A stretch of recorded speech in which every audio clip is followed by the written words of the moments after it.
Hello friends, good morning. कैसे हैं आप लोग? चलिए आइए हम आज आप लोगों के लिए 25 क्वेश्चन का सेट लेके आई हूँ और जो एग्ज़ाम की दृष्टि से बहुत ही महत्वपूर्ण क्वेश्चन है।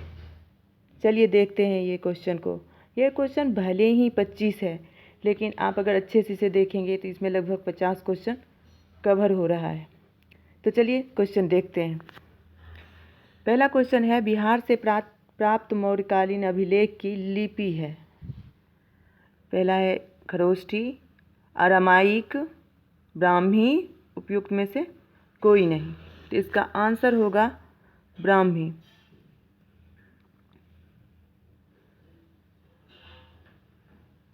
अब आगे क्वेश्चन देखते हैं।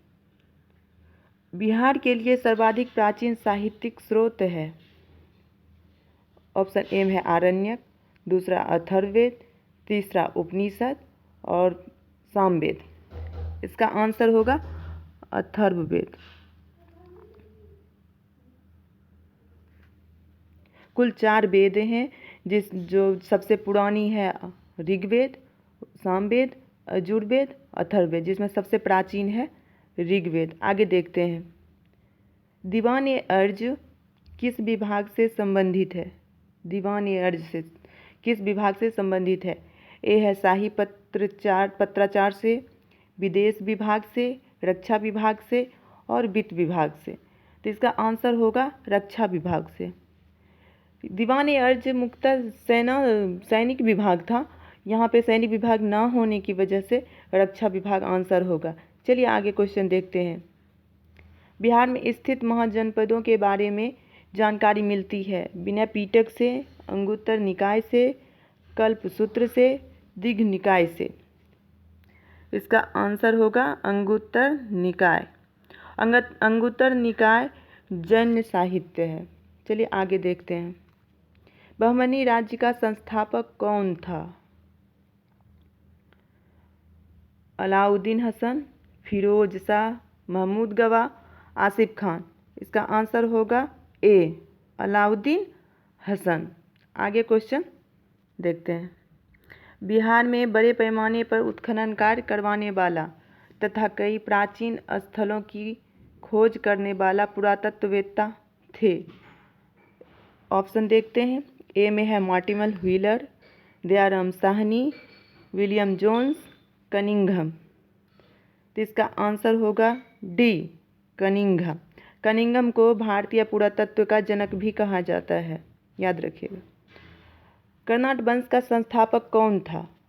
अगला क्वेश्चन है। इसका ऑप्शन है नान्यदेव, हरि सिंह देव, विजय देव, हरिदेव। तो इसका आंसर होगा नान्यदेव। कर्नाट वंश बिहार का एक रियासत था, उसी के संस्थापक नान्यदेव थे। चलिए अगला क्वेश्चन देखते हैं। नालंदा में स्थित बड़ा गांव यानी नालंदा महाविहार का पता किसने लगाया? A R Bruce Foote, Cunningham, Wheeler, Mackenzie. तो इसका पता कनिंघम के द्वारा लगाया गया। अगला क्वेश्चन देखते हैं। नालंदा बिहार का विध्वंस किसने किया था? ऑप्शन ए है बख्तियार खिलजी, बी कुतुबुद्दीन ऐबक, सी मोहम्मद बिन तुगलक, डी अलाउद्दीन खिलजी। इसका आंसर होगा बख्तियार खिलजी। हाँ फ्रेंड्स, एक बात और, जो ये क्वेश्चन बहुत ही इंपॉर्टेंट है एग्जाम की दृष्टि से, आप भी देखें और अपने फ्रेंड्स को भी शेयर करें। चलिए अगला क्वेश्चन देखते हैं। केंद्र में कौन सा एक्ट द्विसदनीय विधायिका लाया?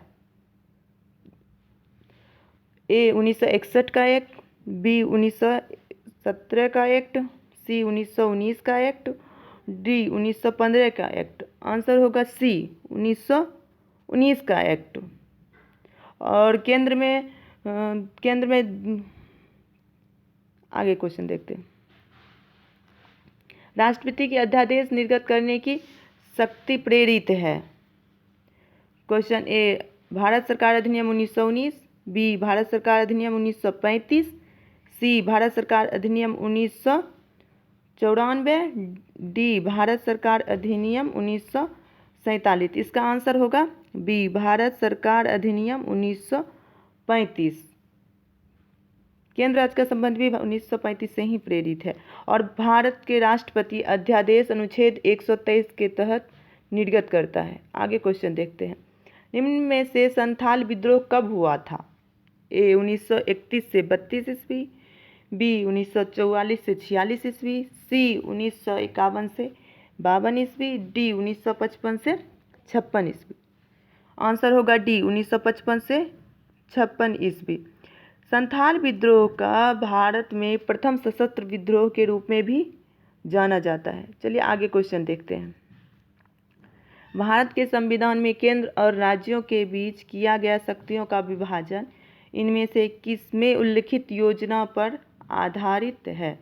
ए मार्ले मिंटो सुधार योजना 1999, मॉन्टेग्यू चेम्सफोर्ड अधिनियम 1919, भारत सरकार अधिनियम 1935 और भारतीय स्वतंत्रता अधिनियम 1947। मार्ले मिंटो सुधार 1909 है यहाँ पे 1909, मॉन्टेग्यू चेम्सफोर्ड अधिनियम 1919, भारत सरकार अधिनियम 1935। इसका आंसर होगा सी भारत सरकार अधिनियम 1935। आगे क्वेश्चन देखते हैं। द्वैध शासन का जनक किसे माना जाता है? ए लॉर्ड क्लाइव को, बी हेक्टर मुनरो को, सी लॉर्ड मैकाले को, डी सर लियोनील कार्टिस को। इसका आंसर होगा लियोनील कार्टिस यानी डी। चलिए आगे क्वेश्चन देखते हैं। एक संघीय व्यवस्था और केंद्र में द्वैध शासन भारत में लागू किया गया था। ऑप्शन ए 1919 अधिनियम द्वारा, बी 1919 के अधिनियम द्वारा, सी 1930 के अधिनियम द्वारा, डी 1935 के अधिनियम द्वारा। तो इसका आंसर होगा डी 1935 के अधिनियम द्वारा। चलिए आगे क्वेश्चन देखते हैं। अखिल भारतीय किसान कांग्रेस का गठन किया गया था।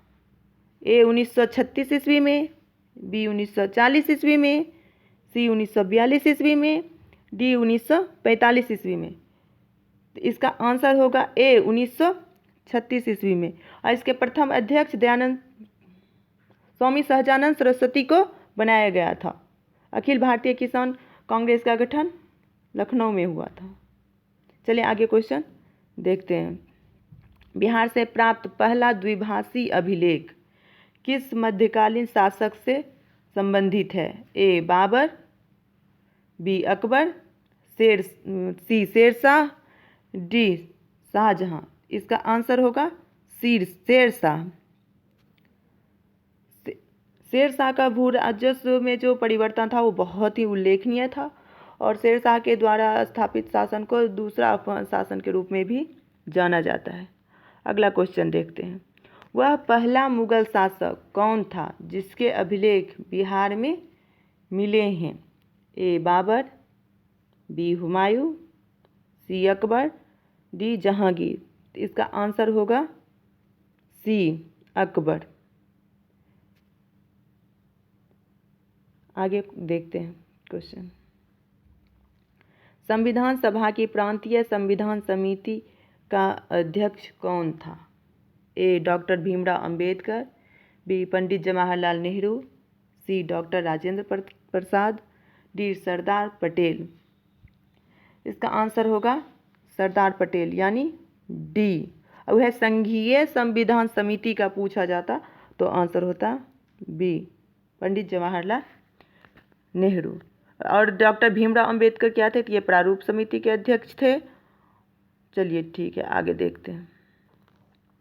भारतीय संविधान सभा की प्रारूप समिति के अध्यक्ष कौन थे? तो ये तो आगे हम बता ही दिए हैं।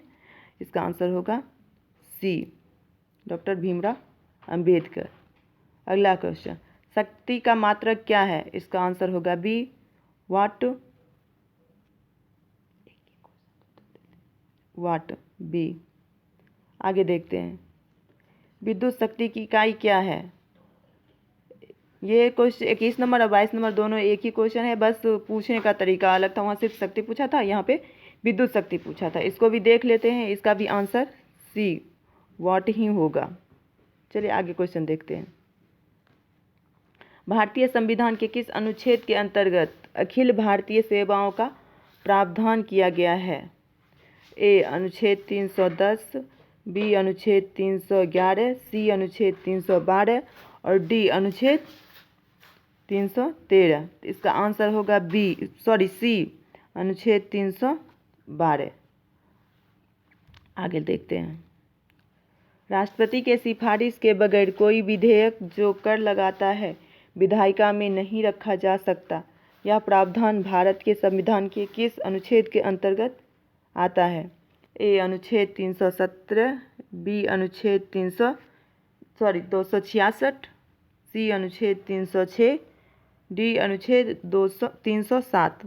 इसका आंसर होगा ए अनुच्छेद 117। जो विधेयक कर से संबंधित होता है उसे वित्त विधेयक के अंतर्गत रखा जाता है, इसलिए इसे विधायिका में लाने से पहले राष्ट्रपति की सिफारिश आवश्यक होती है। अगर यही स्थिति किसी राज्य में होता है तो राज्य में राज्यपाल की सिफारिश आवश्यक है। चलिए आगे देखते हैं।